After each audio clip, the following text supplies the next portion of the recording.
that should do it. Okay, Okay, does it say recording on your end? it does. Okay, great. So we're both recording. All right, go for it, Richard. Okay, The hi meeting is everybody. yours.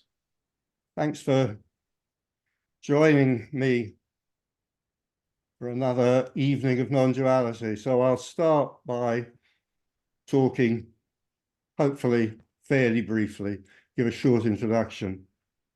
So non-duality, the heart of non-duality, I often start by saying, is the seeing that there is no self. Another way of putting that is to see that there is no person at the heart of what seems to be my existence and indeed your existence.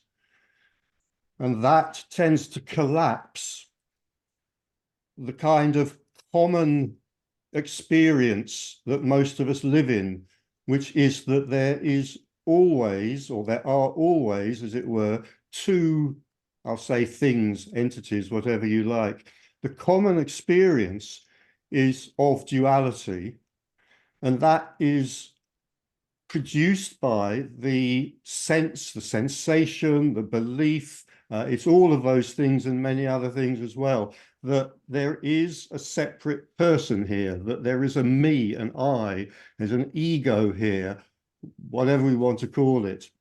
And that this, that just for now call it a person, and that this person moves around inside something else, and the something else that it moves around in could be called the world. And basically that's duality. It seems like there are these two things. There's me, and I move around in something which is external to me called the world. And in doing that, of course, I come across lots of other people, let's call it, lots of other beings who believe themselves to be separate entities, who also believe themselves to be individuals and people. So when we talk about the possibility of seeing non-duality, all we're really talking about is the possibility of that sensation, experience, feeling, whatever it is we want to call it, collapsing, so that it becomes apparent that what there actually is, what's actually real, is actually what we could call seamless wonder. In other words, there is no separate person. There is no separate entity here. There is no separate entity there. And indeed, when this is seen, the words here and there don't really make sense anymore. So we could say that what there actually is there's simply, well, we could say on one level, we could say there is simply experience. There is simply, what does that mean? Well, it means whatever's happening. We could say, for example, right now, whatever's happening, whatever sensations are arising, faces on a video screen maybe, the sound of a voice, perhaps an awareness of the temperature of the room, whatever it may be. So there can be this seeing whereby it's, if you like, discovered. It's discovered by no one, that this sense that I am a separate entity with something called my life, which I live in something external called the world, and brushing up against all sorts of other individuals and apparent people living their separate lives in something external called the world, that this is simply a kind of illusion. And when I use the word illusion, I mean something which is not the same as it appears to be. So this sensation of separateness, this feeling that I'm separate and living in an external world, it's quite often called an appearance. An appearance, it's a good word to use because it indicates something which on a level, and I'm going to use air quotation marks here, on a level is real. It's a real illusion. But on a different level, it can be seen through. It can be seen that it is an illusion. So the suggestion from here is simply that this seeing of non-separation, this collapsing of the sense that there is an individual personal self here and there and there and there, that can simply collapse. And all sorts of stories may be created in the mind about how I can cause this to collapse. And a lot of these stories revolve around different forms of spiritual seeking, for example. And I hope that from what I've said already, it may appear that although this idea is in a way rather sweet, it's also rather absurd, that to suggest that I can do something to realize what the mind might think of as the kind of, ultimate spiritual truth or something like that, whatever it might be, that the idea that I can do that is kind of rather sweet, but also, in view of what I've been saying, kind of absurd as well, because the one who is trying to realize what they might think of as a higher or the highest spiritual truth does not in fact exist. So in a sense, whatever this does, whatever it thinks it's doing, whatever it believes it has, it might believe it's on a spiritual path, it might believe it operates something wonderful called free will, it might believe that there's a past and a future and it moves through time, it might believe that it has a destiny. All of this are just what we could call perhaps rather sweet ideas. And the possibility is that all of that can simply collapse. And the frustration sometimes with hearing this message, this communication, is that, of course, because this is, if you like, an illusory self, it cannot actually do what ultimately it may want to do, which is to destroy itself. In other words, an illusion cannot see through itself, let's say, and yet that seeing through itself may simply happen. So I think that's a long enough introduction now. So I'll bring that to an end and just hand over and see what happens, see if there are questions and comments, and we will find out. Okay, we have Wyatt first. Go ahead, Wyatt. Thank you, Richard. Thank you. What it strikes me is that there is sharing going on here, Richard. And it could be that no one is actually sharing with no one, or no one is sharing with itself. And that does sound quite paradoxical in a way. And so my question, I think, is sharing an appearance, or is sharing an extraordinary, integral part of what Tony Parsons calls unconditional love? Yeah. Everything, all phenomena that arise are the appearance, or we could say part of the appearance. So this voice is an appearance. The ideas expressed here are an appearance.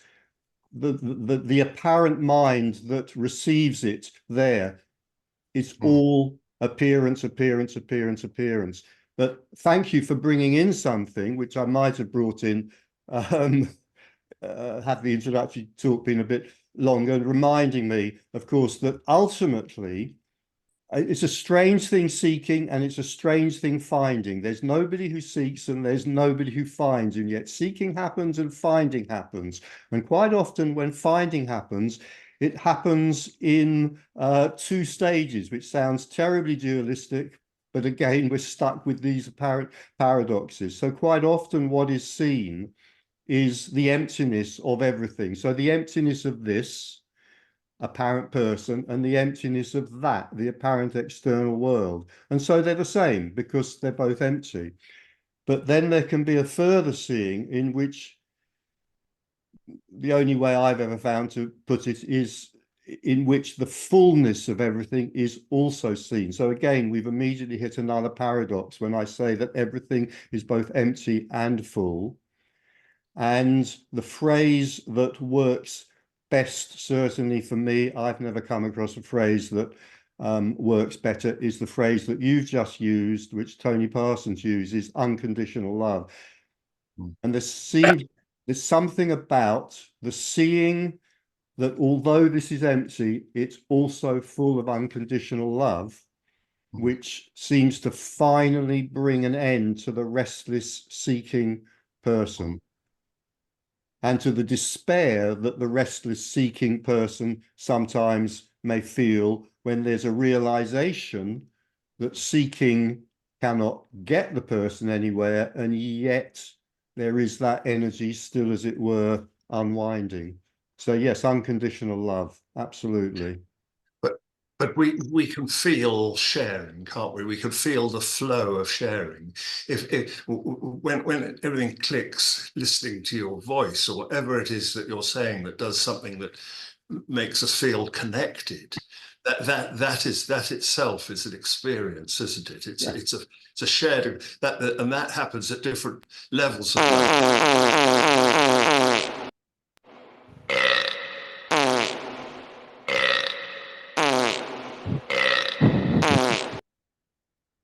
yeah. We have a troll there. Oh, right. Anyway, go ahead. And I imagine that even impersonal love could there be anything like the sharing of impersonal love? We know a lot about the sharing of personal love, which I accept. You know, that often people try and move towards what you're talking about through personal love, but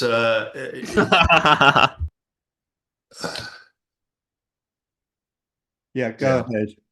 But could there be even sharing of impersonal love, or is that a complete contradiction in terms? Everything is ultimately impersonal. So the love that is shared, which is apparently personal, and you know, I mean, I celebrate that. You know, very good that such love, that such experiences exist. But everything is ultimately impersonal. Yes. Now, the mind is likely to hear that, and maybe, well, some minds will then resist that and go, oh, I don't like the sound of that because impersonal sounds cold. Impersonal sounds empty. Well, no, when unconditional love is seen, that is the fullest, this is going to sound weird, but that is the fullest fullness that can be seen. I think what I'm fishing for is what it would be, the relationship. I mean, Tony has got a fantastic marriage with Claire that it's celebrated, isn't it? And yet there are two people who are in know what completely, it seems, what you're talking about. And I suppose from someone like myself, I'm trying to reach what that level of that sharing would be. You know? Can you just say that last point well, again? I suppose someone like me is trying to sort of understand what sharing on that sort of level would be of people who are both in the same understanding's the wrong word, experience is the wrong word, but whatever it is that the message that you're sharing with us. You know? Yeah, well, you might be able to understand characteristics of that on a kind of mental level, but you know that doesn't really have any bearing. I mean, ultimately everything is unconditional love. Yes, indeed, yeah. It's just that not everything looks like that. No, and is that felt? Is there any sense in which that can be felt? We can use the word felt. I mean, no word is adequate. Sometimes I and other speakers and writers might say the seeing of unconditional love, the feeling of it. I mean, no word is adequate. No. You know, all I would be trying to express here about that is that there is the possibility of seeing that although everything is empty, it is also full of unconditional love. And it's that seeing that finally seems to put an end to the restless seeking of the person. So what's sometimes called awakening, where the emptiness of everything is seen, the emptiness of this, the emptiness of that, and therefore they're the same, they're not two different things. Well, actually, that can bring an end to seeking, but it tends to, it quite often brings an end to seeking because the character who's left is left in a state of despair.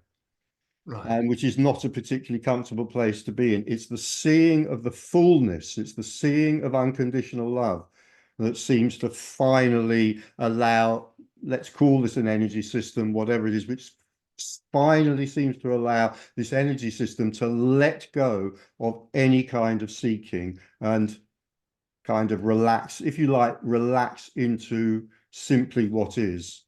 And simply what is might contain, you know, a kind of sublime form of love between two apparent people. That's one of the possibilities.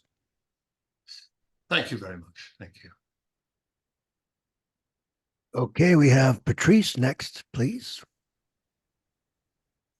Unmute yourself. There you go. Thank you. Hi, Richard. Hi. I'm new to non-duality. I've been enjoying your videos on YouTube. Thank you so much.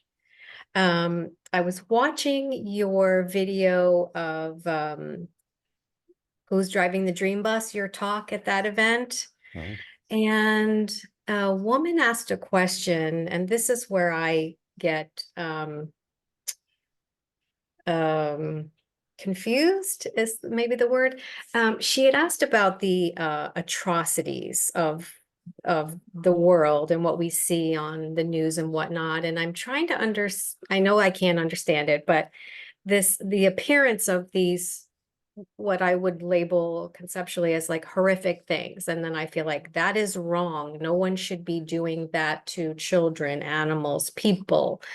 And I don't, you know, this idea that, you know, these are appearances, and I'm just looking for maybe something that you might have to say that would not, I know there's no clarity here. I'm trying watching my words, but just that's where I really get stuck on that very dramatic, horrific things that people are experiencing. People are watching their children be taken from them, you know.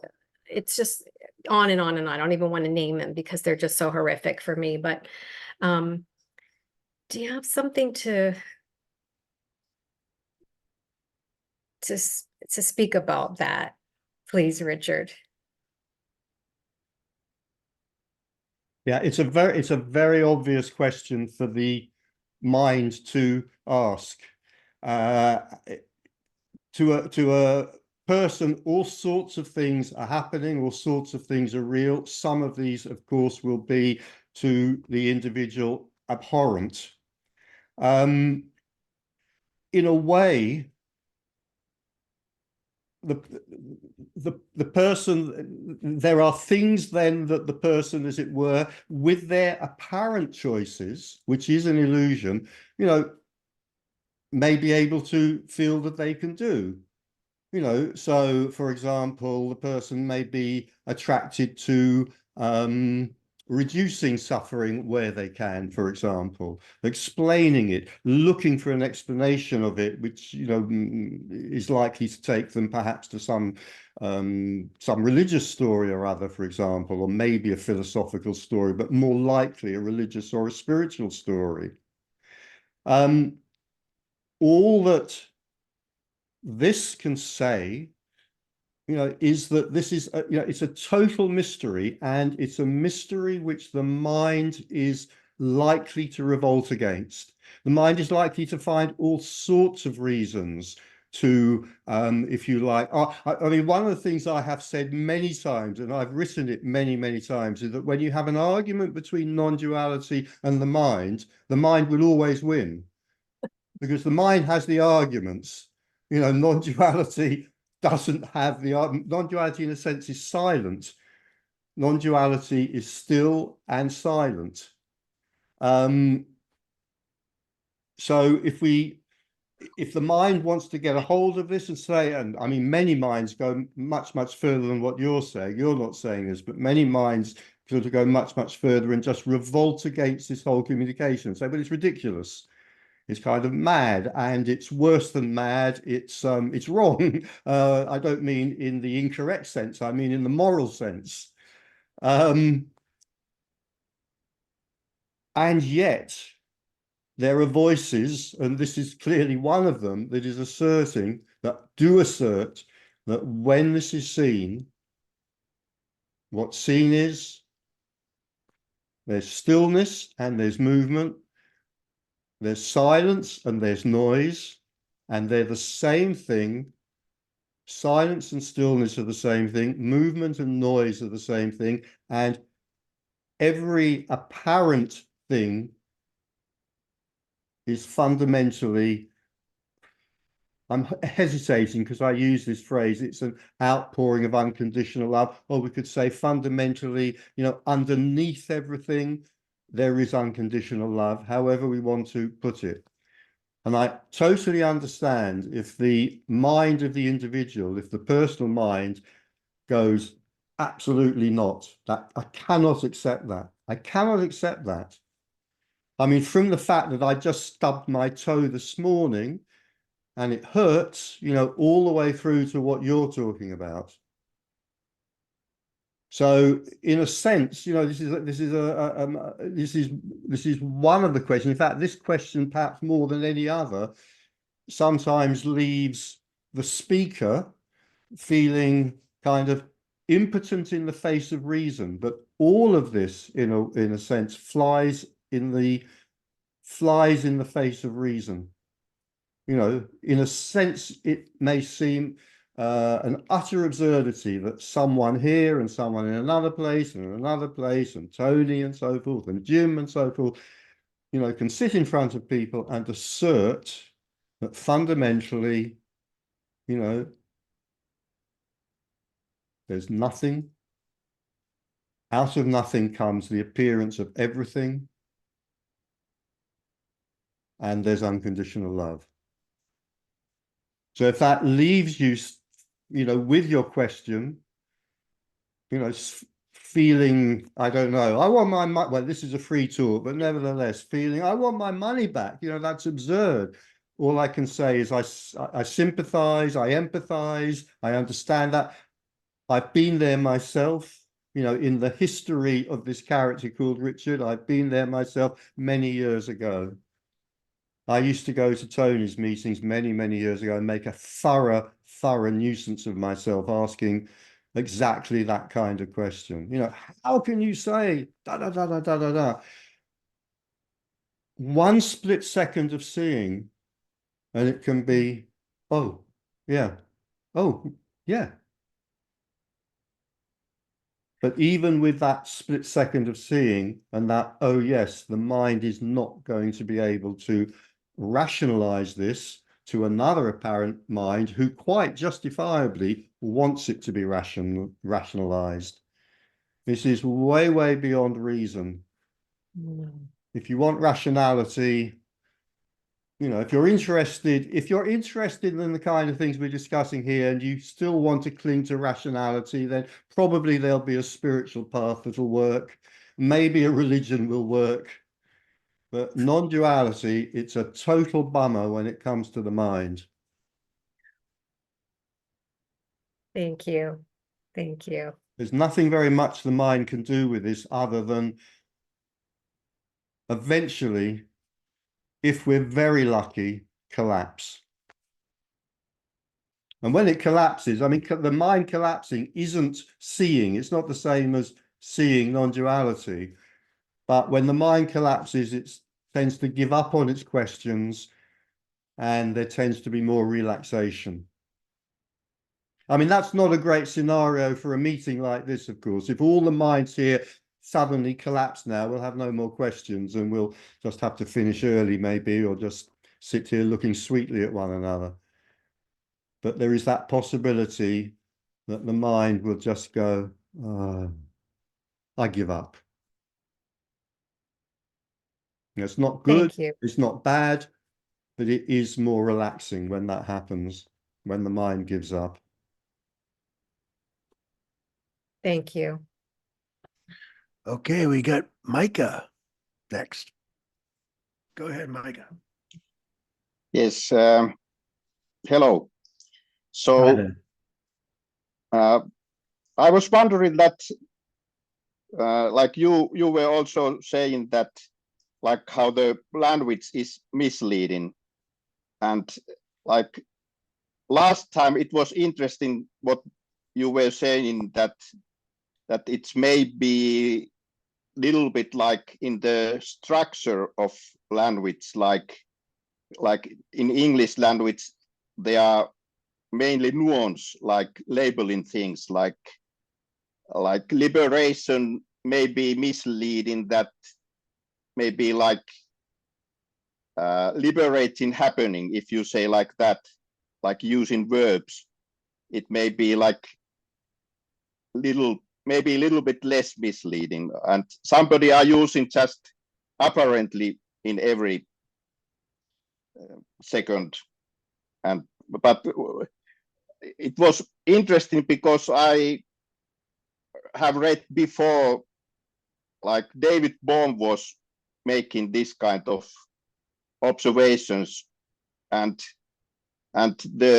he was even making his own language called Reomod, which was like verb-based language, but it was somehow artificial, so he left that. But at the end of his life, he founded this Blackfeet Indian language that was based in verbs, and he was like happy that if we have like communication with this language, then it is maybe a little bit less misleading.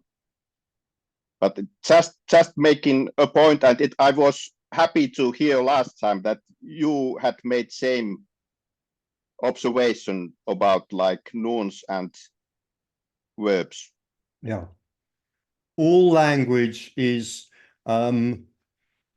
dualistic, obviously. I mean, everything, every event, every happening, every is part of the world of duality. But language may be particularly so, because language, quite obviously, it isolates and identifies this rather than that, this rather than that. There's language being dualistic.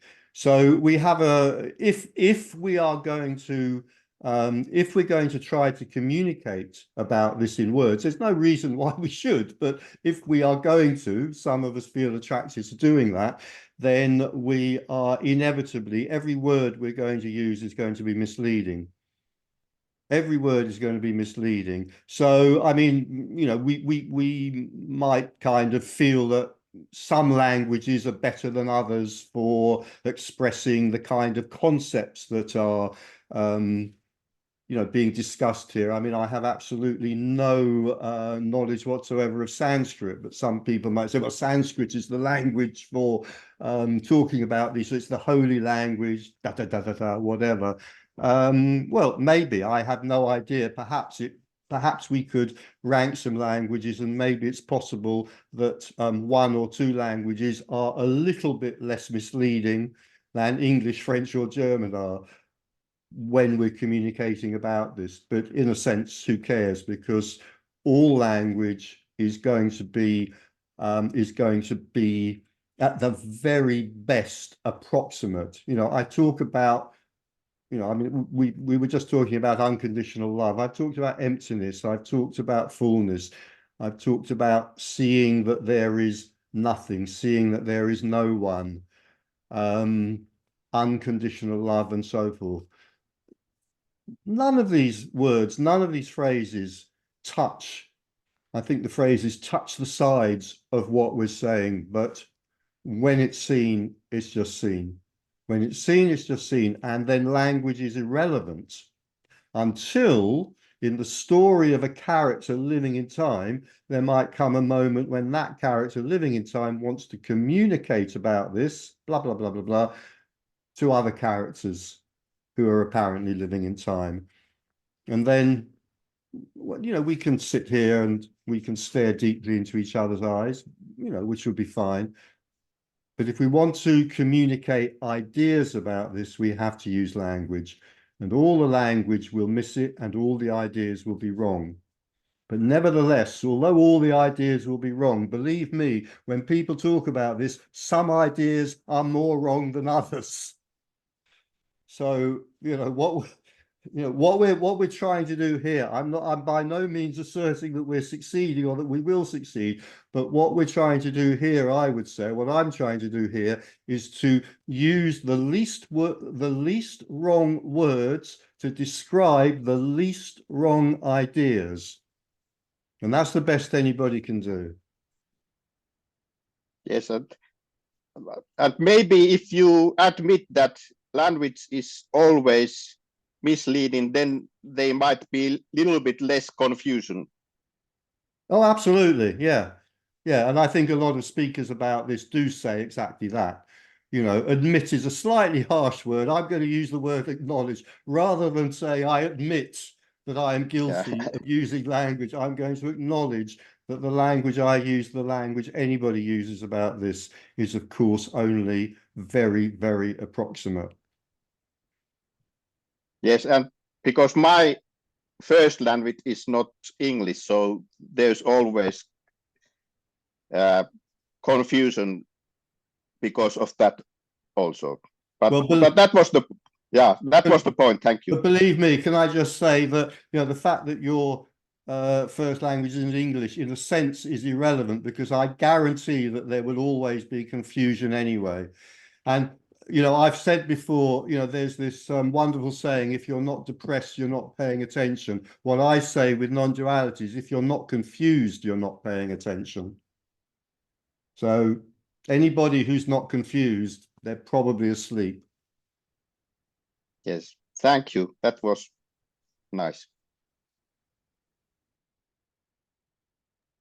Okay, we have James next. James Roberts.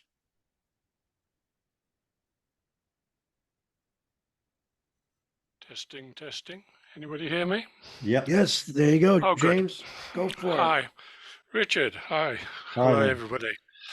It's just coming up to 7 years since I contacted you to ask you if you thought that my non-dual, my enlightenment experience was possibly founded in anything other than self-deception. So it continues.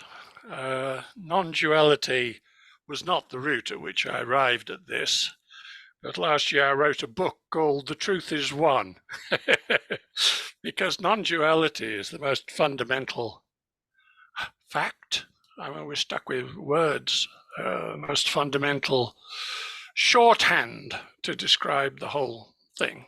And the whole key here, for me at any rate, is that non-duality is not two.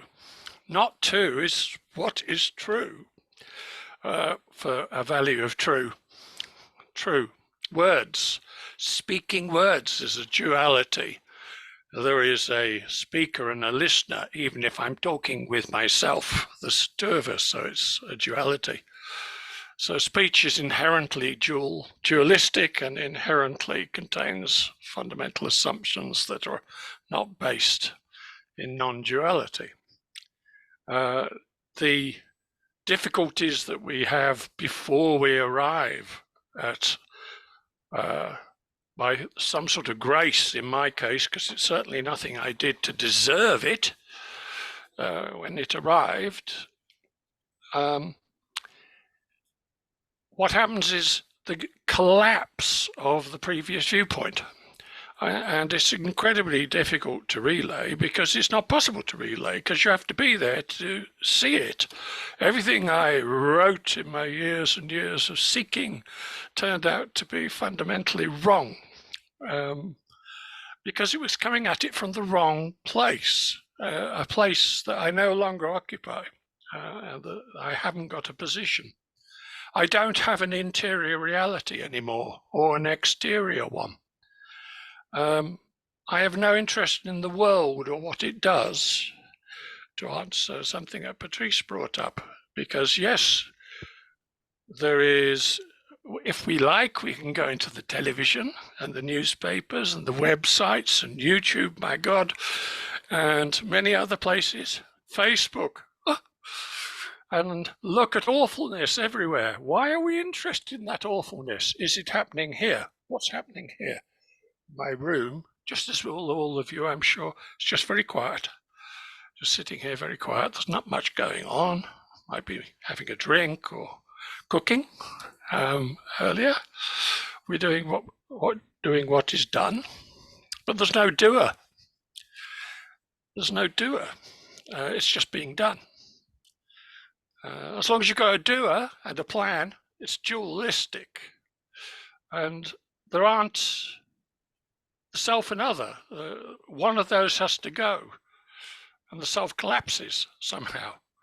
Not 100%, because I'm still alive, and as long as I'm alive, I've got this apparent body, and this apparent need to pay bills, and this apparent need to do this, that, and the other, an apparent need to go down to the loo. They're all apparencies. Best to follow them up, but there's no dualism in that.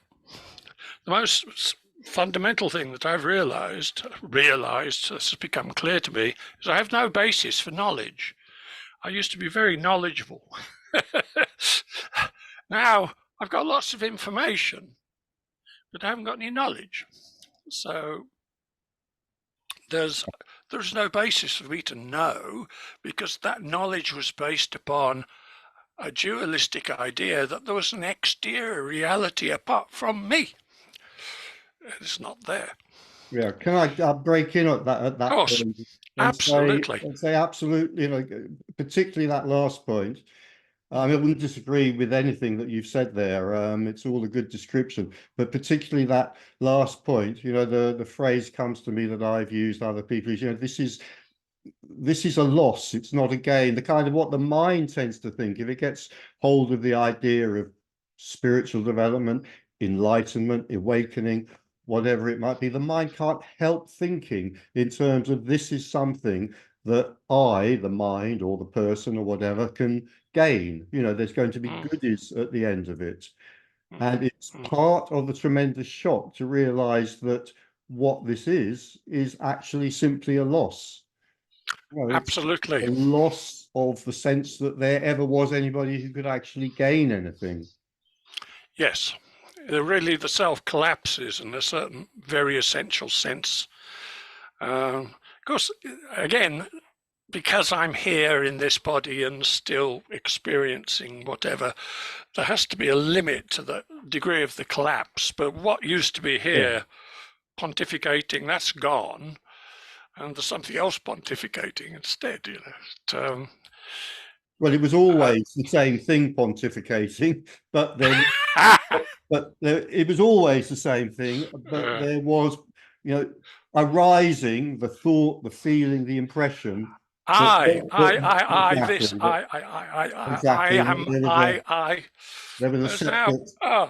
a separate one there doing that, and it's that disappears. Collapses. Then what happens in terms of pontificating or anything else may be exactly the same as before. It may be very different as before. Some people's lives change radically when this is seen.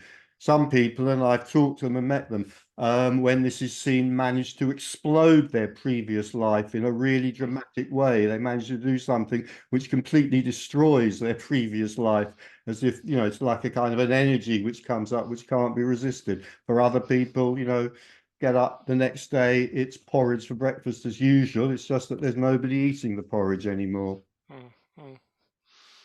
Well, I'd spent a lot of time clearing out my space, and so there was not a hugely dramatic change, I suppose. But the concept of problem has disappeared and been replaced with event. So things occur, and I respond. I say I, but I could conditionally go into that, but You know what I mean? I'm pointing at this, what's here, responds to what goes on or doesn't, if I don't care. That's it, and life goes on. But it didn't stop. It took about 2 or 3 years for the shock of the initial, I called it a Krakatoa when I talked to you about it. It's like Krakatoa going off, and it just left a crater where I used to be. You know, I was looking internally. It took about 3 years after that for my internal self to completely collapse. So I don't really have one. It's just a continuum. There's this. Again, for some reason, I don't understand why. I mean, there is nothing to understand about it. It's just that stuff happens, and it's possible to see patterns in the stuff that happens. And for some reason, a period of usually something like 2 years is mentioned, that there's a kind of in the story of the one who continues living unless physical death has occurred, then it seems to take. I'm thinking of Eckhart Tolle. I'm thinking of a few other people I've come across, that there seems to be this period of like 2 years after this collapse has happened, when things. I'm hesitating because I can't think of a phrase that'll finish that sentence that's satisfactorily. When I don't know, there's a kind of habituation, let's say, to what is definitely a new way of being, absolutely a new way of being. It That's a settles phrase. in. I was very I've been very involved in psychotherapy, and particularly transpersonal and spiritual psychotherapy, and that was a very popular phrase, you know, seeking a new way of being, attaining a new way of being. This is just something that happens naturally. There's a bang, you call it Krakatoa, it's a good image, and then there seems to be this period often of about 2 years where a new way of being establishes itself, and then after, well, I was going to say after that, actually all the time, there is then simply life happening in whatever way it happens. Yeah. I'm sure I've talked enough, but the only other thing I would say is, yes, unconditional love is the only truth of the universe, whatever it is. It's the fundamental constructional material of the universe. There isn't anything else as far as I am able to perceive. So unconditional love. It's an astonishing reality, in spite of all appearances which seem to speak against it. And boy, oh boy, there are certainly some of those appearances. Yeah. Yeah. So thank you for the support you gave me when I really needed it, because I was very disoriented. And life goes on. Yeah. Life goes on until it doesn't. Yeah. In due course. All right. Next, I'd like to invite Henk. Henk. Yeah. Thank you. Hello, Richard. This is my second time. I have 1 or 2 questions. Having a glimpse, you said, and Tony says it, reveals, so to say, the empty fullness, non-duality, whatever you want to call it. Can empty fullness also be revealed in a gradual, slow way? In a gradual, slow way? Yeah, there's no rules about this. Yeah, absolutely. There's no rules about this. I mean, just kind of pointing to some sort of obvious things that can happen. There can be a collapse where, I mean, what's quite common, I've already said, is there can be a collapse when emptiness and only emptiness is seen. And then there can be another collapse in which empty fullness is seen. That's common.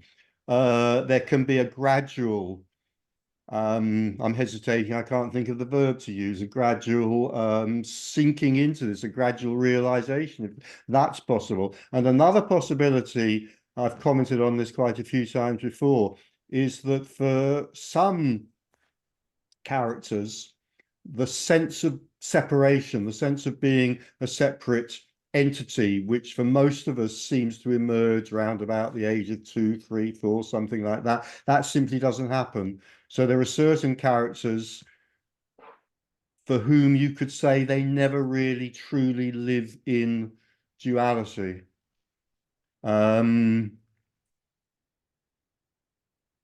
I can't be sure, but I often sort of point at J. Krishnamurti as one of these. When you read about Krishnamurti, J. Krishnamurti, not UG, who I also like very much, but never mind. If you read accounts of how he was when he was a young child, when he was picked up, as it were, by the Theosophical Society, and they started grooming him to be the world teacher, when he was, what, 5, 6, 7 years old, it sounds like that sense of separation had never really occurred for him, or certainly not fully. I feel like I've talked to a few people where I've had that sense that there wasn't a kind of profound realization as an adult, because there'd never been that full separation as a child.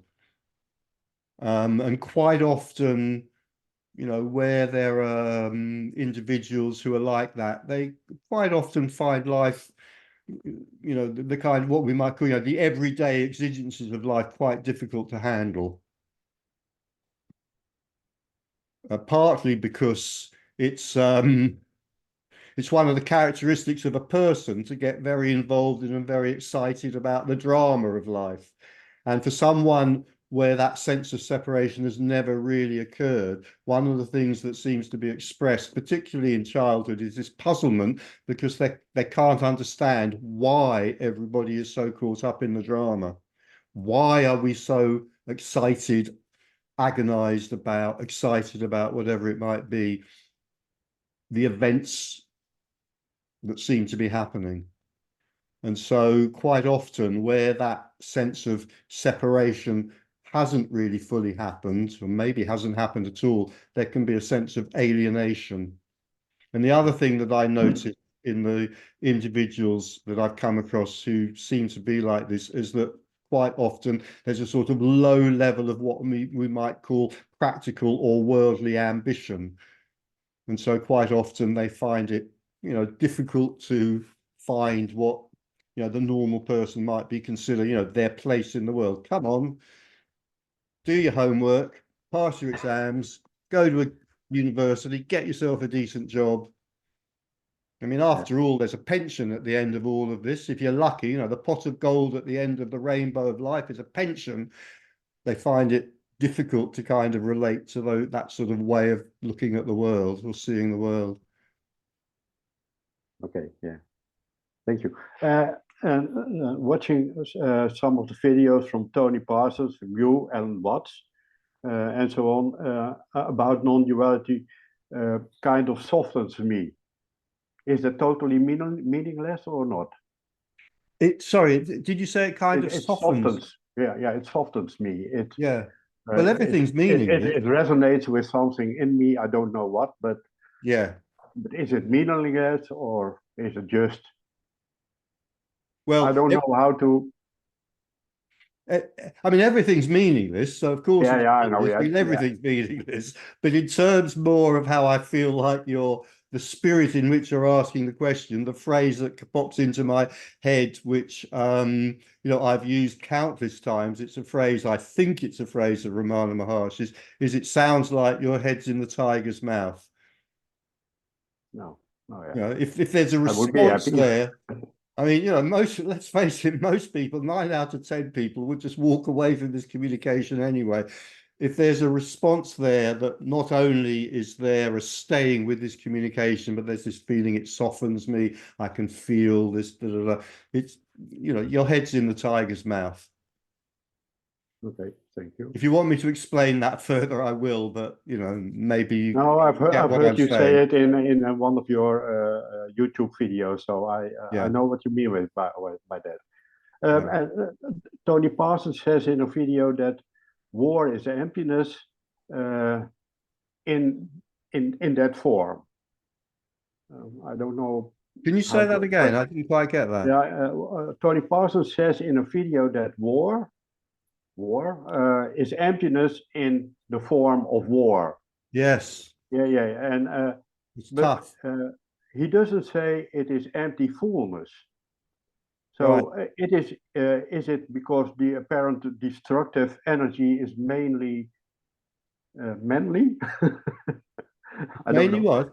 Yeah, not female, but Oh, male, right, okay, yeah, male yeah, energy. yeah. Because emptiness, he says, is kind of male energy, Right. kind of, and fullness is more female, and it's both energies are in this body. So I can't really Yeah. get a grip of it. Yeah, well, I'm not going to comment on what Tony said there. You know, get Tony to comment on that. I haven't heard Tony say that myself, but it kind of makes sense, and it makes sense to me. I'm going to say in a kind of cultural way. You know that culturally, it's kind of obvious. Yeah, war, male, Yeah. female. You know, da da da da da. So yeah, as a kind of cultural illusion, or it makes sense, but I wouldn't say any more than that. Okay. Because everything is simply what it is. Everything is simply what's happening, and underlying that, everything is empty and full. Yeah. But you can now, not I, but it can happen that when after seeing just empty, you just can now. I really don't know how to put it. People coming to you in despair after seeing just emptiness. It can happen. Yeah. Yeah. It can be like And that. not full, no fullness, not fullness. And in one of your sessions, you point out that the possibility of seeing fullness. Yes. Yeah. But what if you are now? Yeah, not. But if you are stuck in emptiness, just despair. Yeah. What's happening then? That's what's happening. Yeah. Are you asking what's happening, or are you asking what can a person do, an apparent person do? No, yeah, you can't do nothing, I think, but something will happen. Walk away from it, but you can't. No. Yeah, of course not. Yeah. So you can be stuck in emptiness, and absolutely, it's common. It's very cold common. and impersonal. It's what I think in the religious paths and the spiritual paths is often called the night. What's the phrase I'm looking for? The dark night of the soul. Oh yeah. Absolutely. Like that. Yeah. Okay. I also just want to say something very briefly, going back to the male and the female energy and war and peace and what Tony said. I remember years ago there was a period of time where Tony would talk about ice and fire. So there's the male energy of ice and the female energy of fire. And again, I don't know whether to say I can't really say intuitively, because that's so deeply ingrained in our culture.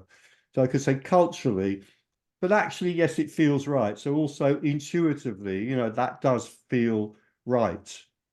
And I remember, this is going back some time ago, so the mind tends to interpret things very literally. And I remember talking to some people, after one or two of Tony's meetings where he talked about this, and people started to become very concerned about whether it was necessary, it was vital to have a partner. This is how they were kind of interpreting this, to become complete, to become whole. Ice needed fire to melt, and fire needed ice to, I'm not quite sure what for. And so therefore is what's being said, it's necessary to actually have a fire. Of course not. No. Of course not. There are no necessities. There are no rules. If it was necessary to have a partner, then we'd have a path.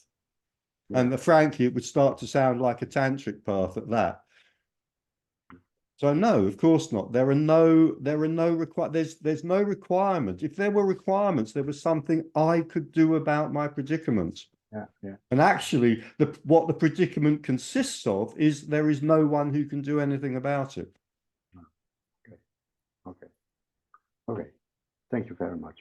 So finding my perfect dharmic partner will not usher in the seeing of non-duality. Okay, thanks again. Okay. We have a couple more hands raised, but I'm going to go to this question from YouTube. Colleen Kelly says, "Hi, Richard. It seems that there have been gurus, sages, etc., who have apparently awakened and stopped seeking, but continue to seek through alcohol, drugs, etc. Can you speak about addiction after awakening?" I feel like I want names now. That sounds interesting. I doubt whether I'm going to get them though. Can I speak about addiction after awakening? Not very much, and probably not with any particular insight. No, anything can happen. Anything can happen. So any assumptions that the mind makes are just assumptions and are likely to be exploded if awakening occurs. So, before awakening, there may be drunkenness. After awakening, there may be no drunkenness. Or after awakening, there may still be drunkenness. Or before awakening, there may be sobriety. And after awakening, there may be drunkenness.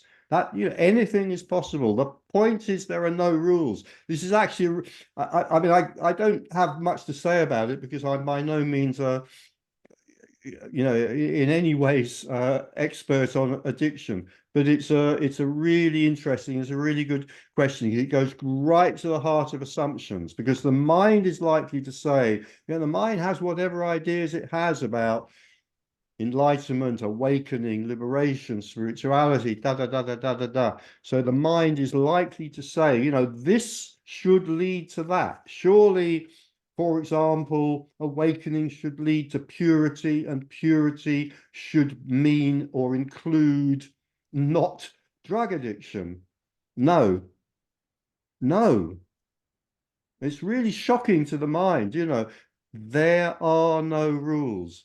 I mean, when I say there are no rules, what I actually mean is there are no rules. So anything can happen. Anything can happen.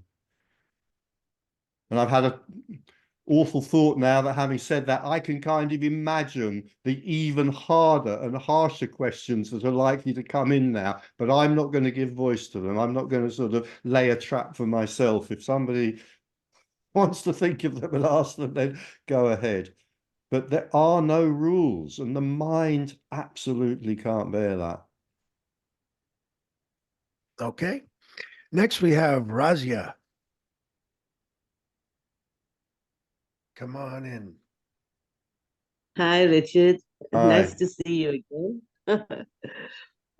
Well, Oh, you were Can't hear. You're muted, Razia. Gotta unmute yourself. Oh, all there you right. go. Okay. Hiya? I don't know. Yeah, I am unmuted. No, basically what I was going to say was, beliefs are limiting, I think, like what the previous speaker was talking about. But that's not the point I wanted to make. Was like when you were talking about people experiencing this apparent enlightenment or shift or whatever it was. Like I was going to say, like the first time when I experienced this, it was like ships, going into that. And then it was like for a couple of months, I was like that, like in that, I don't know, months or years, you kind of lose track of everything. And I didn't know much of what was happening. And then I just didn't want to have anything to do with this. I didn't know it was. But then the second time around, it was totally different. Like the first time I didn't know. I didn't even know that this was enlightenment as such, right? But I'm talking about the second time around, it was different. It was like I would shift and then I would go back to normal, experience this kind of like lifting of everything, like brightness and everything looking like sharp and stuff like that, and then go back. And it was like small installments like happening. You know what I mean? Trying to say like it was happening and then it happened for a longer period of time. And then, you know, and it was all happening because I was reading this post by Markham. And I used to read his post and it wouldn't make sense at all. And then a couple of days later, something will click, like, you know, or months later. And then I would experience this like tiny, I think Hindus will call it samadhi, you know, like this moments of brightness. And then it'll be okay. And then it started to last longer and longer, like 2 days and, you know, 3 days and things like that. So yeah, so it doesn't necessarily have to be like a complete, you know, shift. The first time it happened, but the second time around, it was like, I could know now, I'm in the shift and I'm not in the shift, you know? Like, kind of like, it was easy to say. I could experience that. And yeah, I would know now when I'm in the shift, I'm much more loving, I'm tolerant, laughing and talking and at ease with everyone. And then when you're not in the shift, you're normal again, you know? But gradually, it took like a period of time to happen. It didn't just happen like instantly. So it is different. Like lots of people think like it's just, you know, it happens all at once. But with me, it was like small installments and got longer, you know? So no rules, as I've said, absolutely no rules about this. Yeah. Yeah. Yeah. Yeah. You cannot be certain. Thanks. Okay. Thank you. I want to hear from the dog. There's a very beautiful white dog appeared on my screen, and I want to know what question the dog might want to ask. No, it's not going to bark at me, no. I think we have Patrice next, if I'm not mistaken.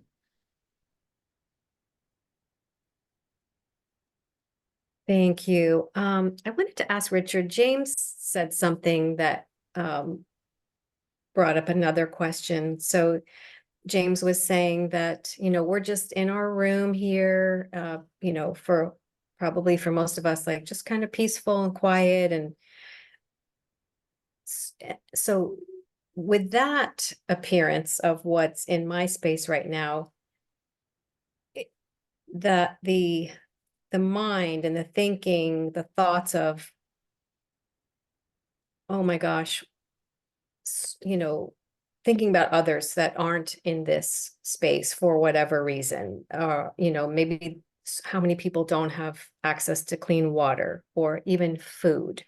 They're in you know, horrific, you know, zone of war or attack or just, you know, XYZ, the whole alphabet. It's that feeling of, for me, this person, this character here of like, it just seems so unimaginable. And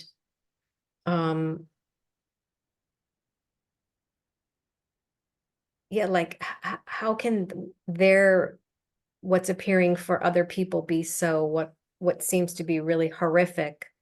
And here I am sitting in, you know, I have food and water and electricity and I'm not being bombed. This is something that the thoughts just can be consuming. That's a clear question. What is that? I mean, I've got the description. What's the question in there? Yeah, so I know, like, how can that be? Is that the question? yeah, like, and I'm trying to understand, like, okay, so I'm in this space, you know, and in my previous studies would be like, oh, maybe it's some karmic thing that I have this grace here and I'm in a war zone or whatever, right? So I've gone beyond that of, yeah, but the mind is just like, it's just, I can create a lot of suffering for the suffering of others. Yeah. So you can't, so it's absolutely natural, and for some minds inevitable, it's absolutely natural for the mind to ask these questions and to try to understand. And you can't. Can't. Full stop. Okay. You can't. What the mind can do is to make up a story which appears to explain it. So the mind can have a kind of false understanding by making up a story which the mind can never actually know whether it's real or not. I know, I mean, you know, there are lots of these stories. Many of them are religious stories. I think you mentioned one yourself. There's like the story of karma, for example. So you have stories on spiritual paths, which tend to be about, you know, often do tend to be about karma and dharma. The religious stories might be, for example, God moves in a mysterious way, or some version of that or whatever. It's totally natural. In a sense, it's inevitable that the mind will want a story that explains this. All I can really say is, well, I mean, I'm going to talk as if there's some choice about this because I can't avoid doing it, because there isn't actually a choice about this. What will happen or what happens is simply what happens. But we could say, well, okay, if we want an explanation, then we have to settle on a story. The problem, kind of having got to here, wherever this is, this kind of conversation and so forth, is that a story probably isn't going to satisfy the mind. Oh, well, okay, we'll try another story. Oh, no, that's a no. No, well, I've kind of outgrown the story of, a kind of created God. So well, there's the story of karma. Well, no, that doesn't really work either. But ultimately, there's just a story, pick one of many, many, many stories which will give some kind of explanation for this and which will satisfy the mind's sense of justice. Don't forget that one of the ways the mind keeps itself going is through sort of looking for a way to make, I mean, the mind loves justice. I mean, there are reasons for that we could go into, but I'll only go into them if somebody asks me about them because they're not quite relevant. But the mind loves justice, and of course that love of justice creates endless stories, endless complex stories. The mind looks around and sees injustice everywhere, which is what you're talking about. Injustice everywhere, but the mind loves justice, so it looks for a story which will explain it. It's God's will, it's karma, whatever it might be. So to quieten the mind, there needs to be a story, or the mind can just give up and recognize the unknowability of, I'm going to say the unknowability of what you're raising, but we could go further than that and just say the unknowability of everything. Actually, everything is unknown. But if you want an explanation that will satisfy the mind for the very obvious questions that you're raising, questions which disturb many, many people. I've seen people I'm going to say I've seen people in Tony's meetings absolutely outraged by, what Tony's saying. And I've also had people in my meetings outraged by this as well. So if the mind wants a story, pick a story.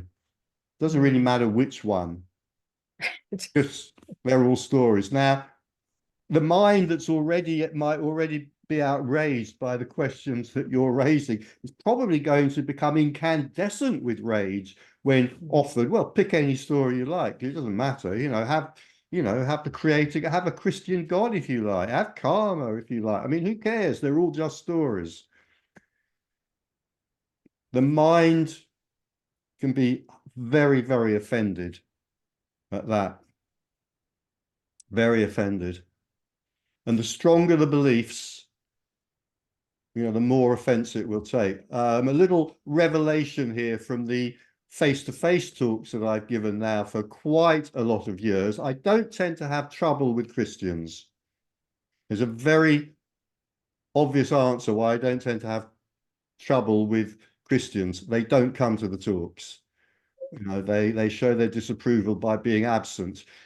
Probably the worst trouble I've had. I don't want to over-egg the pudding. I haven't had that much trouble during I've been giving talks for oh God, nearly 20 years now, and I haven't had that much trouble. But where I have had trouble, it's almost always been from a Buddhist. Because this is so close. I mean, you know, this is, this isn't a philosophy, but if we call it a philosophy, this is a philosophy of no self. Buddhism is a philosophy of no self. They're so close, but they're also so different. And that difference really gets things going. Sigmund Freud talks about the narcissism of small differences. When we come across something which is very like what we believe, but it's just a little bit different, that really pisses us off. We really get pissed off by those little differences. So the most magnificent occasion of conflict in my live meetings in London was when a Dzogchen Buddhist told me to fuck off from my own meeting. And I thought that was wonderful because there's just something about the fact that it came from a Buddhist made it so wonderful. So let's acknowledge how awful this communication is for the mind. It is awful. It's astonishing that anybody listens to this communication. But of course, what I'm going to say, and I mean, this might sound, you know, more mysterious than it's meant to, but of course, what creates the listening to this communication is something which has nothing to do with the mind. It's something very mysterious. It's a complete mystery.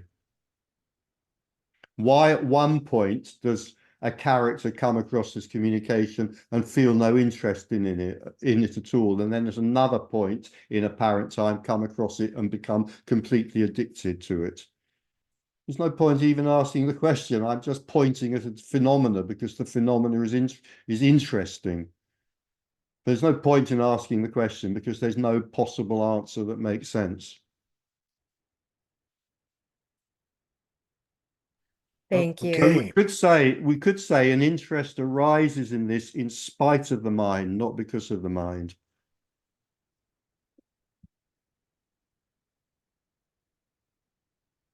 And of course, Jax, as far as the sorry. mind itself is concerned, you know, if this interest, this energy, and the sort of things that you're talking about arises, well, there's stuff that the character can do. Of course, there is. You know, the character can do things which, you know, will perceive as perhaps as helpful.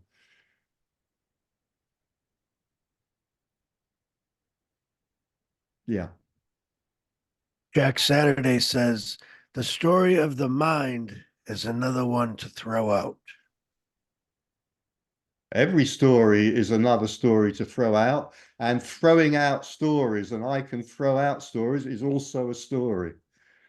So basically, as long as there's this flesh and blood puppets, whatever we want to call it, this character, stories are inevitable.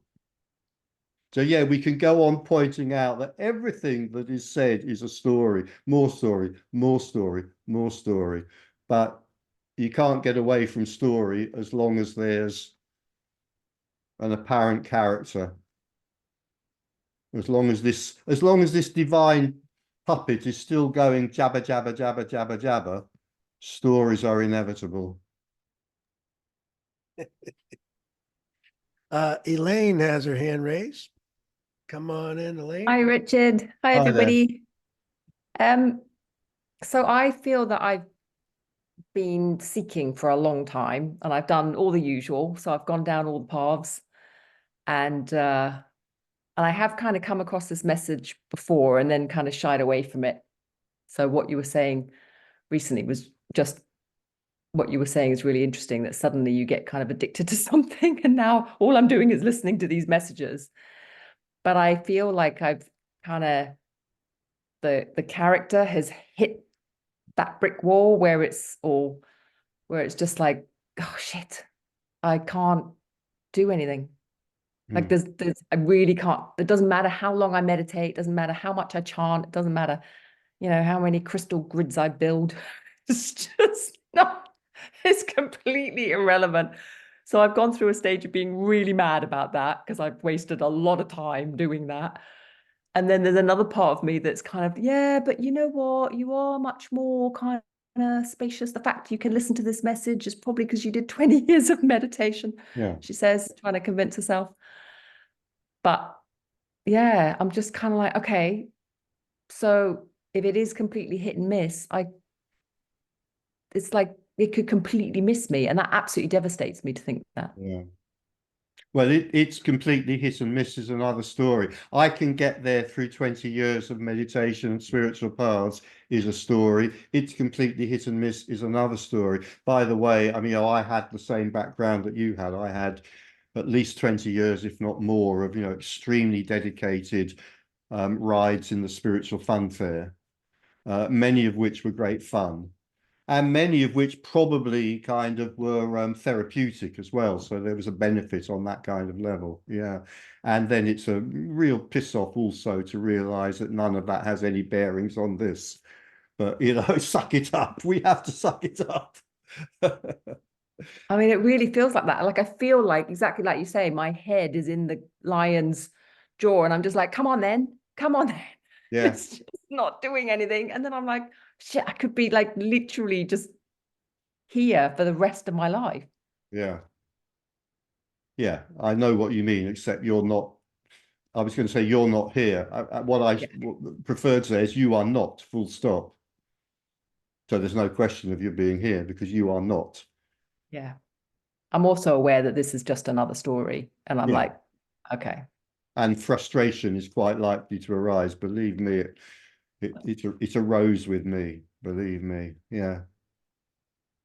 Yeah. Yeah. In buckets and anger. There's a lot of anger here at the moment, which Yeah. I haven't really had before. So that's kind of interesting, I guess. Anger about this, anger about the kind of stuckness, or do you mean? Yeah, like it used to be, just kind of despair, where I just like be sobbing, like, take me, take me. And now it's just kind of like, oh, fuck this. Yeah. Oh, excuse me, I know we're live. It's more, it's just like this huge, like, rage that's coming up now of just the futility of it, Yeah. I mean, from a therapeutic point of view, that sounds quite healthy to me, but that's not what we're here to talk about. Let the rage come up, let the rage out. Sounds wonderful. But, that's not really what we're talking about here. So I won't dwell on that. Yeah. Yeah. Head in the tiger's mouth. Will it bite or will it not? Da, da, da, da, da. I want to say we are powerless. And then, of course, I want to add immediately, that's wrong. It's not that we're powerless. It's that there is no we. Yeah. Yeah. Thank you. Okay. Thanks for nothing. Yeah, well, that's all you're going to get here. Huge, big helpings, great ladles, great soup tureens of nothing. Nice to meet you. Okay. Thank you very much. Any other questions? I don't see any more hands raised, but there's a lot in this chat here. I don't know. Let's see. All right. Non-duality in everyday life. Our humanity, the ordinary, when the mind is very busy. I didn't really get that. Is there a question in there or? No, I'm not really sure either. Sorry. Okay. I'm just trying to get through the Busy or quiet? Mind busy, mind quiet. It's all non-duality. James Roberts says, before enlightenment, chopping wood, drawing water, after enlightenment, enlightenment. For me, the third time was permanent. Okay. Anything can happen.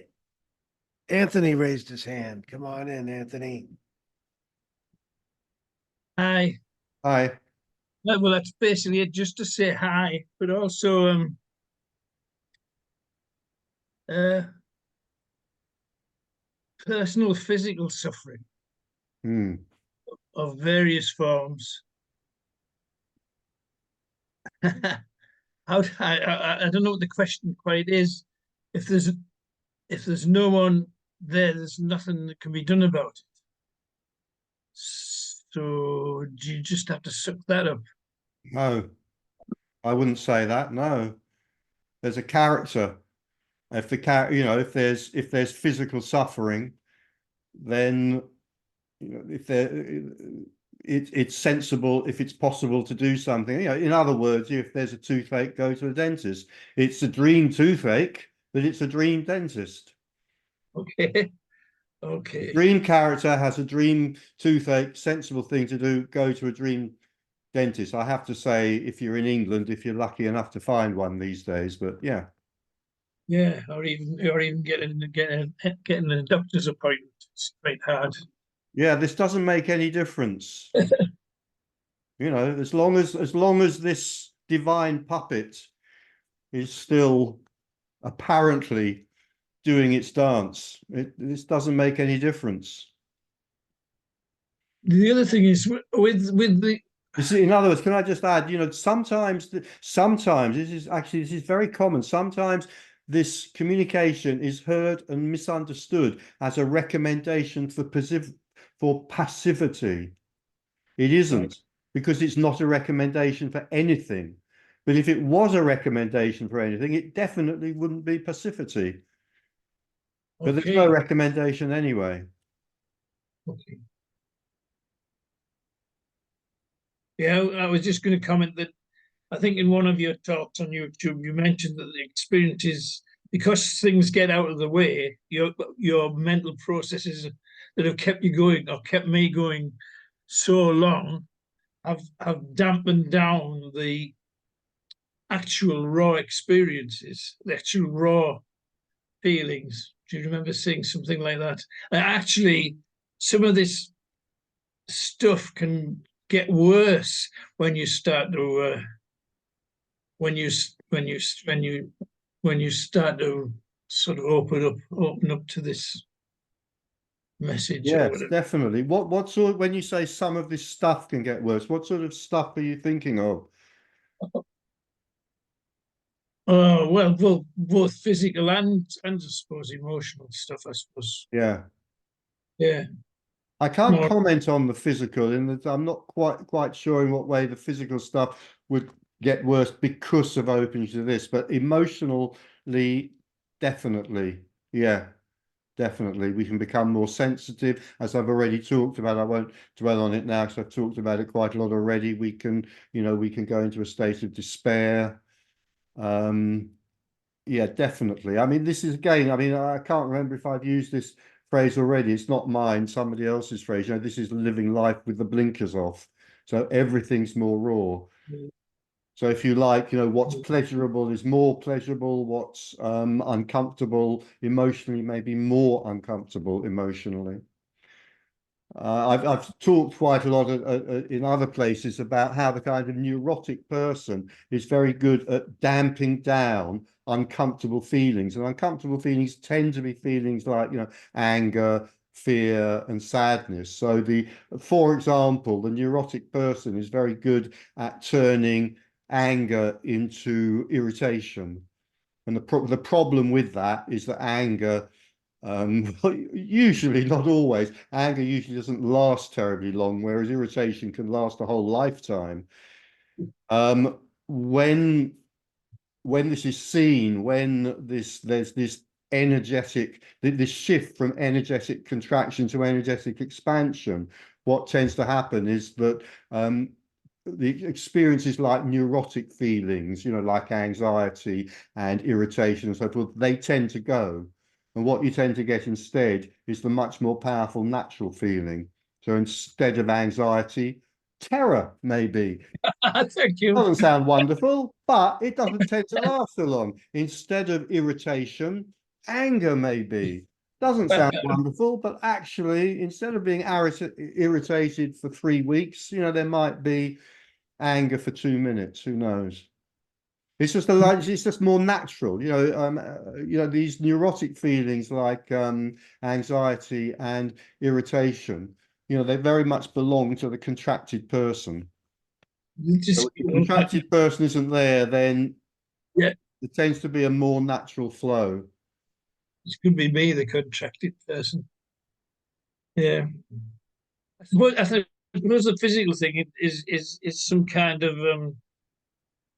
when you've got a goals in life, or goals or things, places you want to get to, you plow on just ignoring any sort of, like doing a 10-mile hike. You plow on ignoring the physical pains because you want to get where you're going to. I perhaps felt that sometimes, and then. Do you mean that as a metaphor, or I mean, no, I mean that as yeah, partly as a metaphor, partly as reality, partly as. Yeah, so I would suggest also that, taking that as metaphor on that level, that's also likely to relax, when this is seen. I mean, I've said this so many times before, but I don't think it's come up this evening yet. I can't remember that, the closest thing to what we're talking about is relaxation. I often quote this English Buddhist, relaxation is the key to Buddhahood right here, right now. Yeah, that really spoke to me. That really spoke to me. So keep saying that. Thank you. Yeah. What we're talking about here isn't relaxation, but that's probably the closest we can get in terms of, if we wanted to sort of pretend that what we're talking about here is an experience, that's probably the closest we can get. Not flashing lights, not angels or even better archangels, but just simple relaxation. Thank you. Well, we have a lot of questions coming in on YouTube, but we are running out of time. So let's just give it to Catherine for the last question of today, please. Hiya, I can't see it. Yeah, so it's not really a question. It's like suddenly the fear coming up that, oh my gosh, I won't be there to know what's going on. There'll be loss of everything that I know, except as well as me. And then the second thought came that I won't be there to know that anyway. So yeah, it's it's like all the message is like drip, and every time it's like either it's like, oh, I'm sick to death of hearing this message. It's not driving me crazy. I can't stop listening to it, so there seems to be a bit of depressed state and like unable to get off my seat almost, because there's nothing out there. There's nothing out there. There's no seeking to be complete or to get something that I need. It's like, and it's quite unnerving, I guess.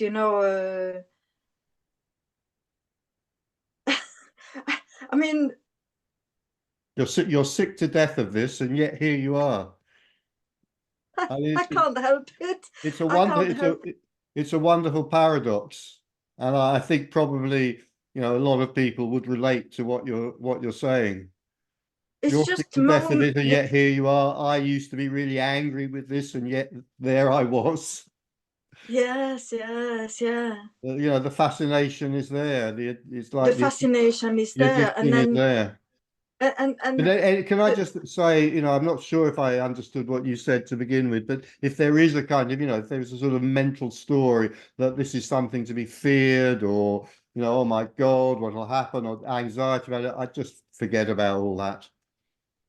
Oh yeah, no, just the Won't be thought like that, that. I won't be there to know that there's Richard Sylvester and I'm Catherine, and then my daughters won't be. I mean, I don't see them as my daughters anywhere. They're just like people I relate with, and that's it, you know.